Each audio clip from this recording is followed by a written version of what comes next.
Go to the regular council meeting of October 11, 2010. Mr. Spang, would you please call the roll? Allen. Here. Dixon. Here. Gibbons. Here. Hannon. Present. Harrison. Present. Mowry. Here. O'Brien. Present. Pate.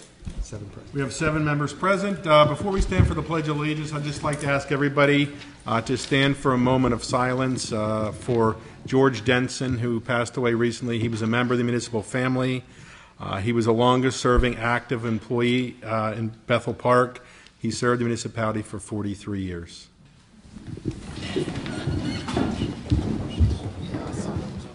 Allegiance to the flag of the United States of America and to the republic for which it stands, one nation under God, indivisible, with liberty and justice for all.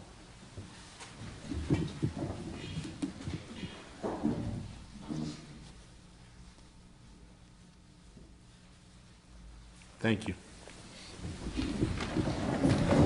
Okay, at this time I'd like to go to chair announcements. The executive session of council was conducted on September 27, 2010 to discuss police personnel issues. At this time, can we turn to the reports of the officials and the librarian's report?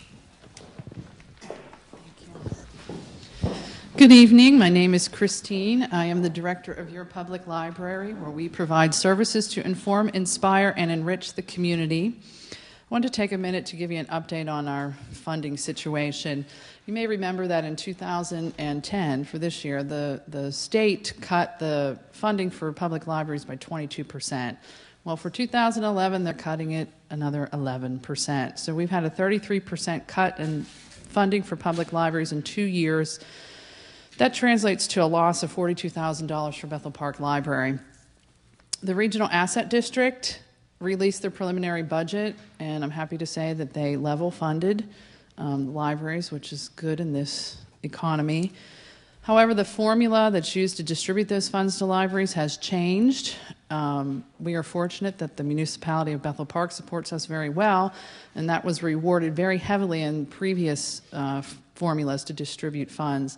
However, that has changed and is not weighted as heavily any longer. And so in 2011, Bethel Park Library will lose $36,000 from the Regional Asset District, even though that their funding for total for the county libraries has stayed the same. So just to put that in perspective, that's more than the salary of 2 of our full-time librarians, so we're facing a real issue with that. A good thing that's coming out, I guess, depending on how you look at it, is libraries are eligible for table gaming money. So if you're down at the Rivers and you're playing table games, thank you very much. Preliminary estimates look like Bethel will receive about $10,000 of that money. It's still unclear how and when that money will be distributed, so I will keep you updated. But this has caused problems, as you might imagine, with some budgeting. So libraries, especially us, we're turning to fundraising. So I talked in August about our Flower Power fundraiser, where we were selling flower bulbs. That is over. We have raised $343 through that program. And our Friends of the Library cookbook, our first printing, has sold out. We've made about $1,200 on that, so thank you to everyone who purchased. If you missed it, I don't know if we're going to reprint it. And coming up on Saturday, November 6th from 10 a.m. till 3 p.m., the library is hosting a fall vendor fair. We did this last year for the first year, and it did very well, so we're going to try it again. We have vendors like Party Light, Pampered Chef, Silpata, and Premier Jewelry, so you can come on out on the 6th and support the library and get some Christmas gifts early. I'd like to highlight a service that we are now providing. We have subscribed to Universal Class. It's an online service. You may have read about it in the Almanac or the Post-Gazette. We've had this service for a little under a month. They offer over 500 online continuing education courses. It's free because you're residents of Bethel Park and the library subscribes on your behalf. However, if as an individual you were to purchase this service, it would be $179 a year. The courses range, like I said, there's over 500 of them. The courses range from things like photography and massage to more academic subjects like microbiology. I looked at that syllabus and it scared me away. First-time users must come to the library to create an account. They use our IP address, so you have to prove that you're standing in Bethel Park Library. But once you register and you have an account, you can access it from anywhere, from home, from the office, from your smartphone. wherever you are. You're welcome to enroll into up to 5 courses at a time. You have 6 months to complete each course. It's self-paced. You have access 24 hours a day. You can do your assignments at your own time. Each class does have a real instructor, and you can email. In fact, they require you to email your assignments. There are assignments. They are graded. If you do get a 70% or better, you qualify for a continuing education certificate. I know some of our staff are using it to upgrade their skills, and they will get credit for that. They recommend that you have a reading level of at least high school, but there are no age restrictions. So if you have a younger child that reads well and wants to take one of these classes, go right ahead. At the end of the first week that we use this, and I haven't checked in the last 2 weeks, but we had 94 registered users, so we were very pleased with that and have had positive comments. We've gotten some emails, and I had a letter about how wonderful people feel the service is. A few upcoming programs that you might be interested in. The library hosts the Pittsburgh South Writers Group monthly. They will be meeting tomorrow, which is, the 12th, at 7 o'clock in the library, and also a very popular program that we have once or twice a year. The Greater Pittsburgh Paranormal Society will be coming on the 21st of October, that's a Thursday, at 7 o'clock, to talk about paranormal investigations and some of the tools and things that they use. So if you want information on these or any of our other programs, and we offer many, many, many programs, you can check the library's website at bethelparklibrary.org. Are there any questions? Any questions? Okay, thank you. Thank you very much. We turn to Chief Mackey, the police chief's report. Thank you, Mr. Mowry. Good evening, everyone. I have a couple items tonight. First of all, for the children, Trick or Treat this year will once again be celebrated on October 31st. That's Sunday evening from 6 p.m. to 8 p.m. I understand there's a Steeler game that night, and if this happened a few years ago, and a lot of people thought that we were perhaps going to cancel Trick or Treat for the Steeler game. We didn't do it then, we're not going to do it now. The Steelers, of course, can cancel their game for Trick or Treat. I don't think that's going to happen either, but certainly Trick or Treat will be done before the game starts, because I think the games are at 8 or 9 o'clock. So Trick or Treat, once again, 6 p to 8 p on Sunday the 31st. We always like to give some tips for the parents and children to have a safe trick-or-treat experience. We ask you, if you're out driving that night, please be careful. Please remember what night it is. There's an awful lot of kids out there on the streets. For the parents and the kids, especially on the busier streets, we ask you not to run out between the cars, obviously, and to cross at the corners, because they're generally a little bit better lit. They also have stop signs and red lights where cars will stop and give you a chance to cross safely. For the 11 years that I've been here, we've always had very, very safe Halloween celebrations here, and we expect that trend to continue. The police, the fire department, the EMS agencies will all be out that night to help ensure the safety of the children. Secondly, we're talking about Halloween. That means winter's not too far around the corner. Last year, as everyone knows, we had an extremely hazardous winter season with all the snow. As a result of that, the police department and the municipality put out several swift reach emergency messages. So I just wanted to give everybody a reminder. If you're a Bethel Park resident and you have a listed phone number, you're automatically included in the system. If you have an unlisted number and would like to become a part of the Swift Reach notification system, there's a couple ways you can do it. You can visit the Bethel Park website, www.bethelpark.net, click on the Swift Reach, what's it called? I forget. What's that? No, it's not an icon. Link. How's that? Link, yes. Click on the link and you can sign up for Swift Reach. If you don't have access to a computer, give us a call. You can call the police office, 412-831-6800. either Extension 100, which is my office, or the Crime Prevention Office at Extension 114 will take your information and we'll make sure that you get signed up for the system. Also, if you're visiting the website, we currently have applications available for both the Citizens Police Academy and the high school law enforcement apprenticeship program. For the kids, if they want to get an application through the school, they can do that through the guidance office or through the police department, or once again online. The programs both start on January 19th, and they will run for 10 weeks. That's every Wednesday for 10 weeks. The high school program is after school, and the adult program is in the evening around 6:30, I believe, and those classes are held over at the EMS facility. Also, as a reminder, the food drive will be starting on November 29th.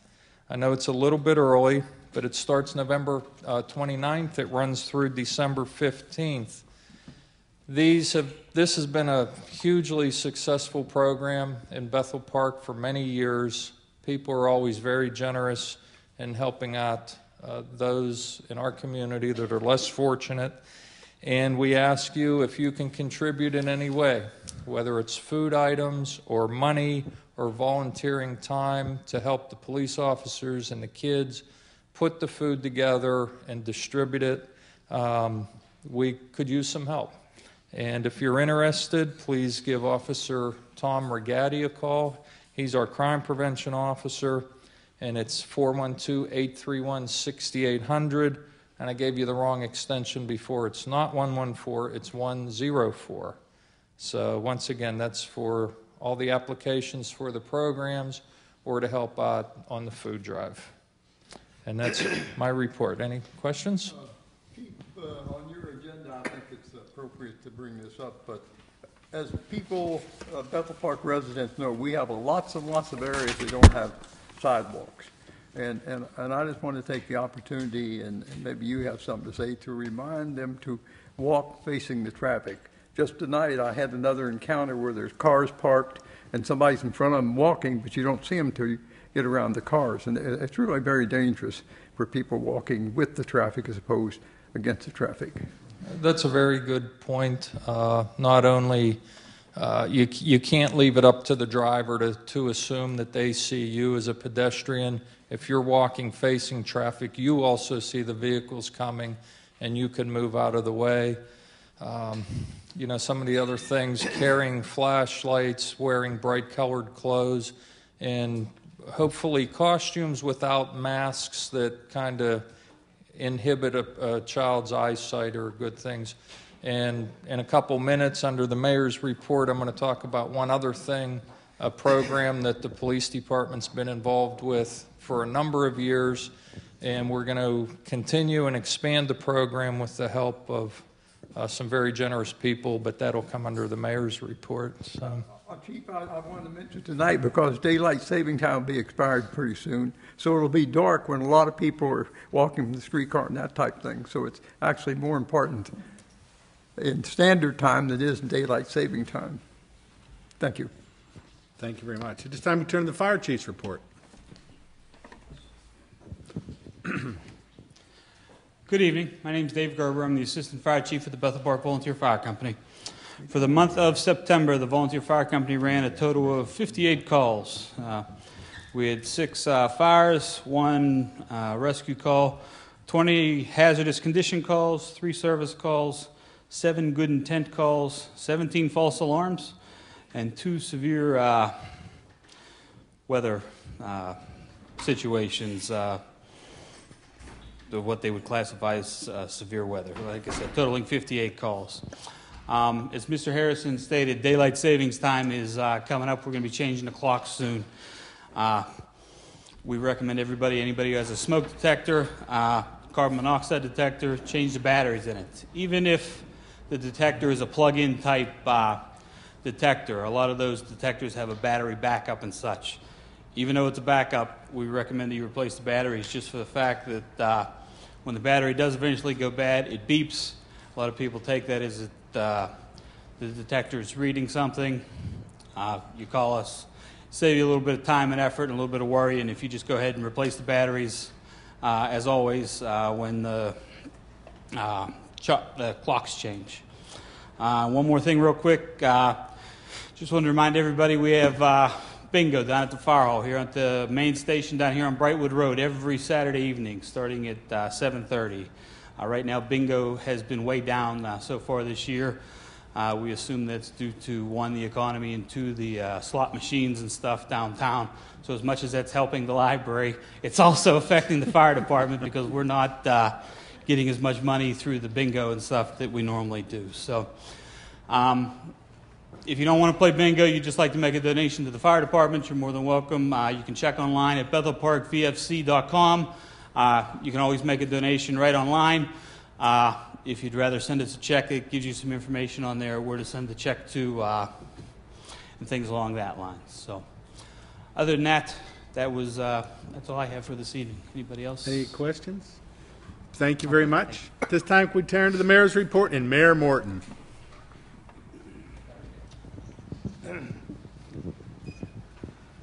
Good evening, everyone. Good to see you all out tonight.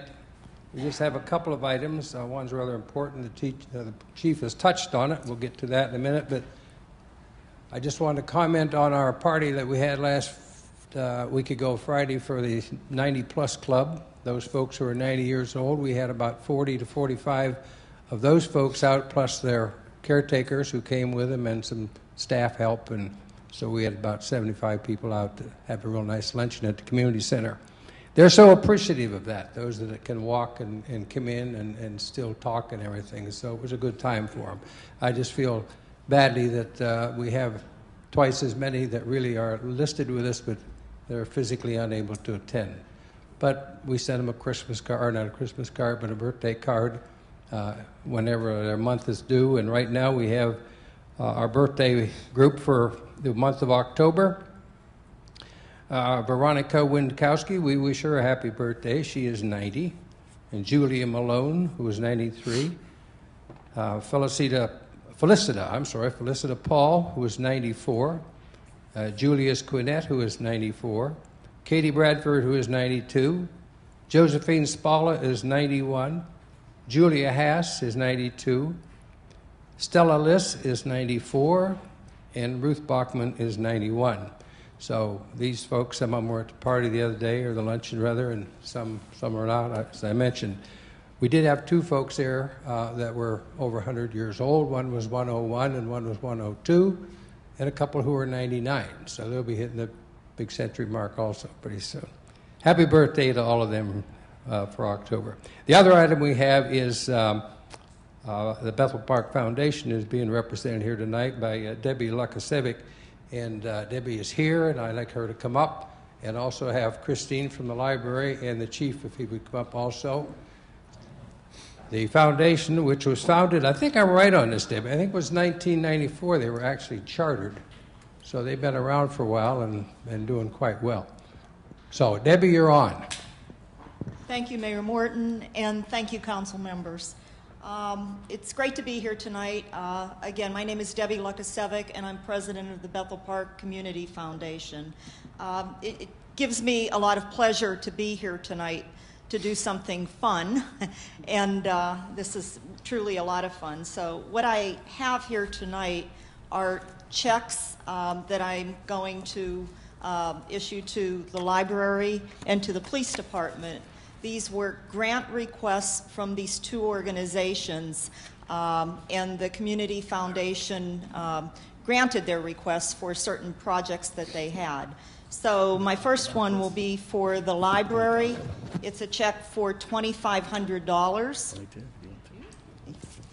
And this was for a grant request from the library for a project to provide patio equipment, a picnic area, and landscaping in the back of the library to be used for programming and recreation. So we're happy to do that, Christine. Thank you, Deb. You're welcome.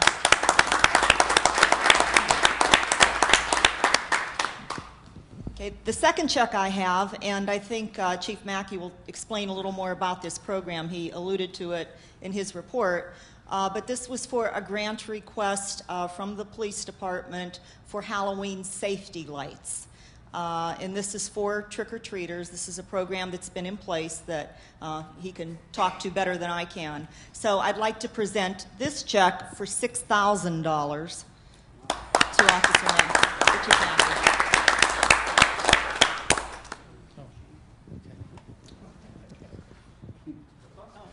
Yeah, I just want to thank the Bethel Park Community Foundation for supporting not only this project, but other projects that the library has brought to them and asked for funding. It's a great community asset, and very proud to actually sit on their board now. So thank you, Deb. You're welcome, Christine.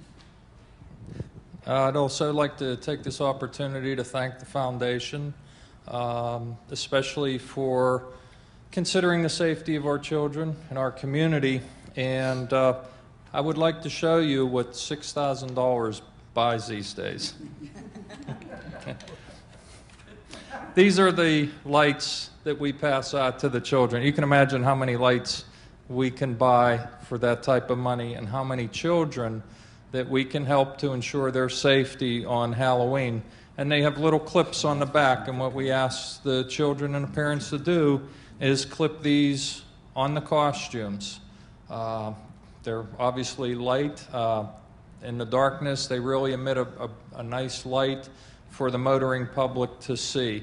This has been a highly successful project for a number of years, and like everyone else, we're dealing with limited resources.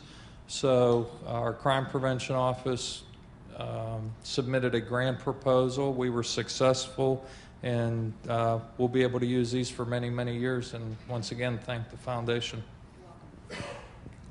I will add they will be Bethel Park orange flashing lights this year. Whatever color you want.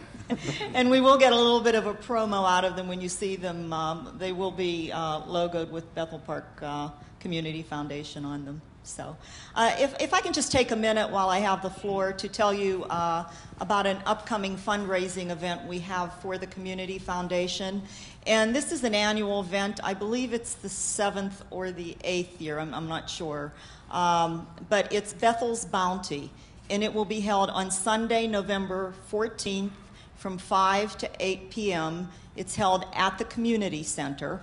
And what this is, if you've never been there, and it does sell out every year, it's an event where we have local providers of food and beverages come, and they give you samples of what they serve and what they have. And I say they're samples, but you can, if any of you have ever been there, you can fill up. I mean, it's a meal. You can keep going back for seconds. You know, we have a long list of folks that come. And we do hope that you might be able to join us that night. Tickets are $75 a couple or $40 per individual. But I'd like to add that all of the food and all of the services that evening are donated. So the foundation pays nothing for all of the food. So all of the money that comes from the tickets sold and from, there's an auction held at the event, do go back to the foundation, and in turn we're able to do grants like we've done tonight for the library and the police department. So we do hope you can make it. Tickets are available at EV Hardware, at Bethel Bakery, or from any trustee. And if you want to know more about the foundation, for example, how you can submit a grant, what criteria are required for grants, or want to know more about Bethel's Bounty or who the trustees are, you can go out to our website at www.bpcf.org. And I thank you very much. Thank you, Mayor Morton, and thank you, Council. Thank you.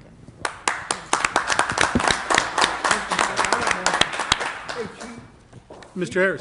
We have a question. Chief. I'm wondering, do you try to recover those from the families, or is that you just I didn't know where you try to recover them so you have them for future years, or what the... No, they're theirs to keep. They'll last for a number of years, and we're just in a cycle now where we're trying to replace. Okay, so, yeah, they'll last the kids a number of years. Mr. Allen would like to know where he can get his.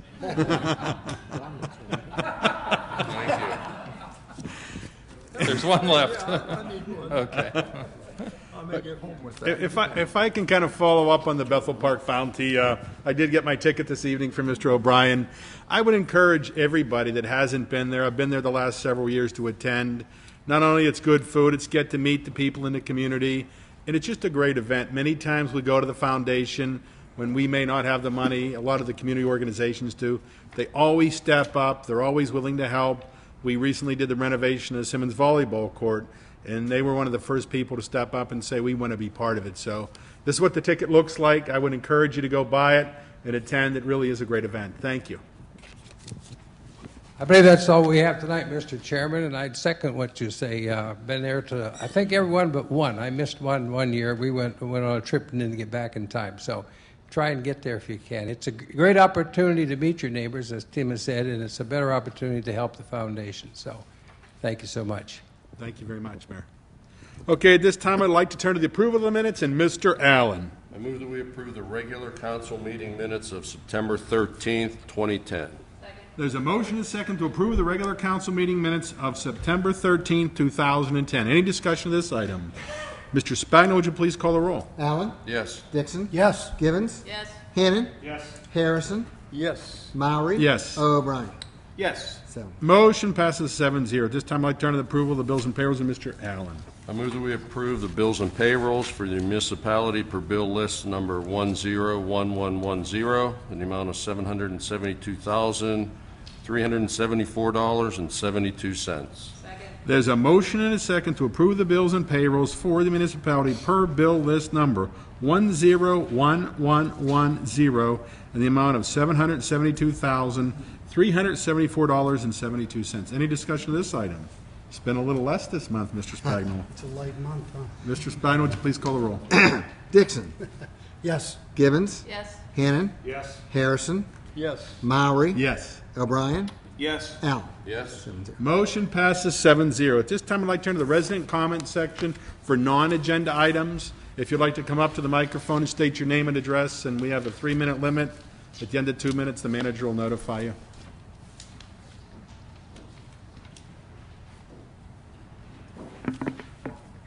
My name's Colleen Gordon. I live at 335 Broughton Road. Our house is at the corner of Broughton and Locust. I have 2 young children, a 4-year-old daughter and an 18-month-old son. Our driveway, you can enter our driveway from Locust Street. I'm here to ask for an option to put up a right turn only sign or some way to make that intersection safer.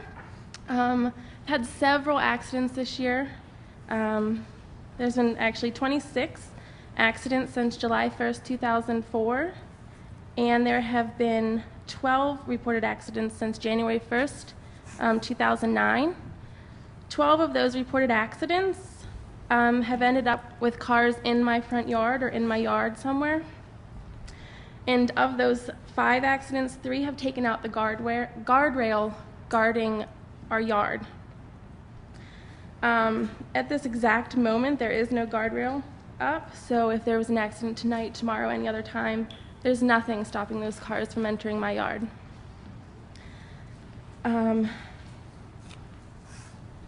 Every time, there's numerous times throughout the day where I hear screeching tires or horns beeping and my heart stops because I think there's going to be an accident. My daughter, she hears that and she says boom every time she hears screeching tires. I'm just sick of going out to my car and being scared that a car is going to hit us coming into our yard. I just don't think it's too much to ask to be safe in our driveway, in our yard, pulling out.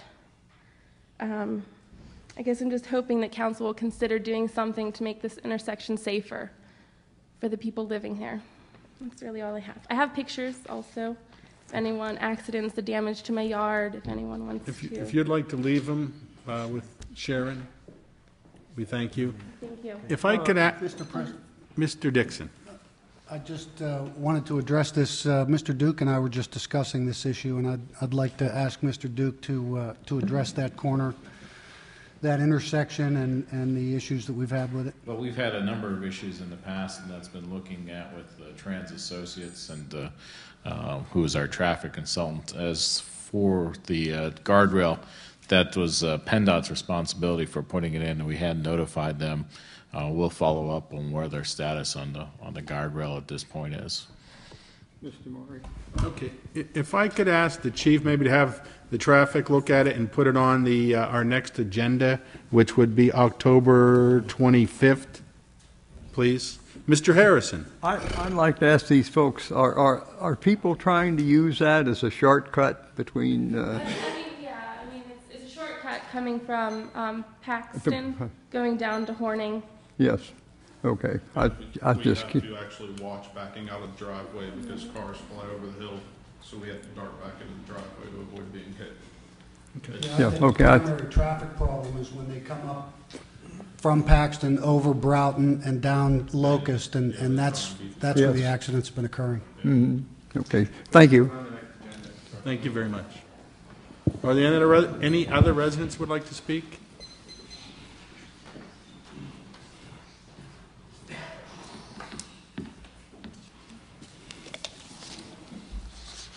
My name is Richard Chongway, 8th Ward, 3rd District. I've been in communication with my borough manager about illegal signage in the borough. I recently sent him a letter October 1 regarding illegal signage on public property. He responded October 5 saying my concerns have been addressed. They haven't been. I'm concerned about the illegal political signage that I consider to be roadside trash. The code section 69.53.5 does not give any exception to political signage that I can see. Is there some part of this code that I'm not aware of? And what is the present position on the council? Is this selective enforcement or something else? I don't know the exact situation of the ordinance you're referring to, but a lot of times in the right-of-way, we have no legal control of what's put in the right-of-way. And correct me if I'm wrong, and maybe refer to Mr. Duke. Yeah, we've had this issue in the past with the political signage versus whose authority. It's a freedom of speech issue in terms of the right-of-way. We've been in contact with the solicitor in the past, and we can talk a little bit further about that whenever in the committee meeting and give you a little bit more detail on that. Okay, if you could do that, please. What about the front lawn of the municipal building, the lawn of the community center? Is that public property? Yes. Does anyone look out front on occasion? I believe there was a Relay for Life sign that I brought to the attention of my borough manager that was out there for at least 2 weeks. Additional signs was over on the community center lawn for equal length of time. There have been signs at Higbee, intersection of Triangle. Is that public property? It all depends on what area it is. It may be in the right-of-way. I don't know. It's in the right-of-way. It's in the right-of-way? Mm-hmm. So again, referring to section 69.53.5, that's an ordinance that stands in this borough? Let me take a look at it. I'll give a report to council. Just to the gentleman's points well taken, but we do have to be careful. The largest number of constitutional challenges filed on First Amendment grounds against municipalities involve lawn signs, political signs, those types of things. So you have to be careful that it doesn't appear that your enforcement is selective, the point you made, and so we have to be very careful with it, but I'll definitely look at the ordinance and consult with Mr. Duke about what areas we're talking about. Naturally, to the extent that it's constitutionally allowed, we'll enforce. I know the municipalities always enforce the ordinances. You referred to First Amendment rights? Is that correct? That's it. That's the one. Is that the freedom of speech? That's what it is, yeah. And as a public citizen, resident of this community, I can put up a sign. That's not what I'm saying. I'm just saying we have to be very careful how we deal with it, where it's enforced, and it's enforced in an even-handed manner. That's all I'm saying. Well, then I'm looking for some clarification, because if the wannabe politicians can put up a sign, then I can put up a sign also. Is there some clarification that you can give me? No, that's what I'll report to council, and we can follow up on that. May I have a written report from somebody? Okay, we can have something to you after our meeting we discuss with the solicitor, yes. Very good. That's council's wishes. One other comment following Halloween. If you could cut back the vegetation on some of these intersections. Point Taken, West Library, and Broad. I believe that was recently cut back. And I appreciate that. I often walk my dog through that intersection. Can the minutes be put on the webpage of the borough? We will look into that. I'm not sure. We recently updated our website about a year or so within the last year. We'll check and find out if we can do that. And can the municipal codes be put on the webpage as they are in Upper St. Clair? We're looking into that right as well. We're trying to make improvements all the time, Mr. Chongaway, and that's something we'd like to do in the near future. Well, this is a comment I keep getting from some employees. You keep trying. I'm looking for some response. Thank you, gentlemen. Yes, those are all posted in the library, so they're all available. Because we're getting into all the minutes. Electronic technological age. If other communities can have them on their webpage, why can't we? We'll look into it. Thank you. Are there any other residents that would like to speak? Hearing none, if we can turn to the agenda under General Policy and Finance, and we have no residents signed up to speak. And Mr. Hannon. The one and only agenda item we have tonight is the appointment for the 7th Ward Council seat vacancy. I move that we appoint Jim McLean to the vacant 7th Ward Council seat, who shall serve as councilman of the 7th Ward until the November 2011 general election and until certification of results by Allegheny County. Second. There's a motion and a second to appoint Jim McLean to the vacant 7th Ward Council seat, who shall serve as councilman of the 7th Ward until the November 2011 general election and until certification of the results by Allegheny County. Any discussion of this item? I'll just briefly comment. I'll pass the gavel. This was a very tough decision for us. I think council spent a night a few weeks ago interviewing people. We did take some suggestions from a resident on asking some of the questions on the qualifications for this seat, but the good news is we had great candidates. We had 6 very good candidates. The tough part is we only have the opportunity to select one. I think as we went through, we went round and round and debated and talked about which candidate was best, and we took a consensus. It was kind of all over the board because we had such a good group. The person's name, it appears, had the majority vote from the caucus room to place his name on the agenda, and I will be supporting this person. Thank you. Mr. Murray, any other comments? Hearing none, Mr. Spagno, please call the roll. Givens? Yes. Hannon? Yes. Harrison? Yes. Mowry? Yes. O'Brien? Yes. Allen? No. Dixon? Yes. 6-1. Motion passes 6-1. Mr. Hannon.